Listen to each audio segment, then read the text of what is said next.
Inclusion and power. Inclusion is about removing barriers to participation. As leaders, we must create space where process, attitude, and behaviors that don't aid in the reaching of our goals are questioned. Physical barriers to participation like how, where, and what time we meet need to be taken into account, especially for those with special needs or transportation issues. Inclusion is not about lowering the bar.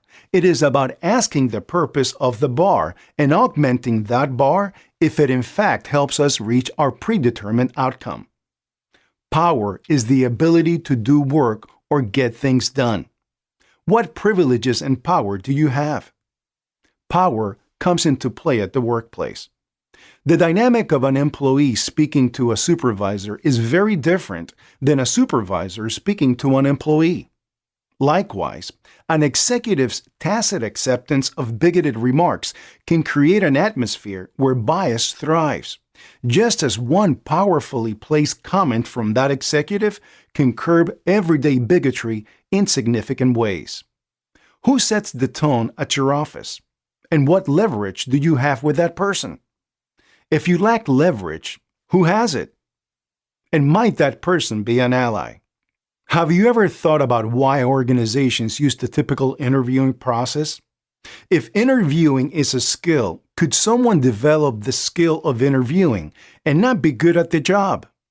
Tom Cruise is not a fighter pilot, international spy, or military attorney. He has developed the skill to act as if he were.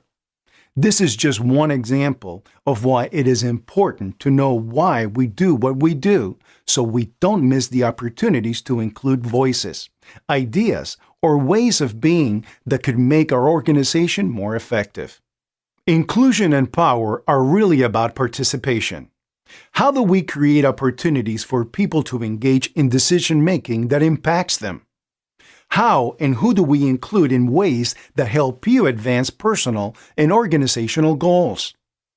3 things to think about. We all have challenges we face. They may feel or look different. Inclusion is about creating space for us all to work together towards a goal.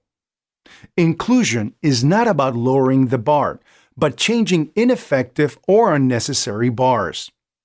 3 things to do. Weigh current policies and practices against the needs of the group, legal boundaries, and tradition.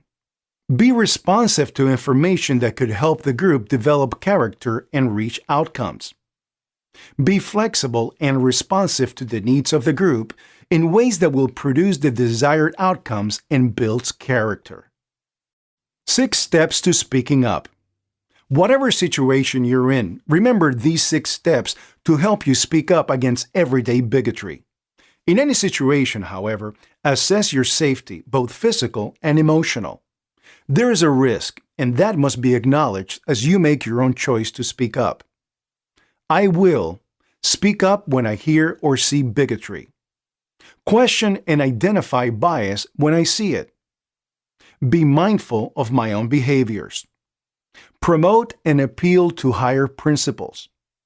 Set limits on what is said or done around me. Seek help and help others to work against bigotry. And remain vigilant and persistent.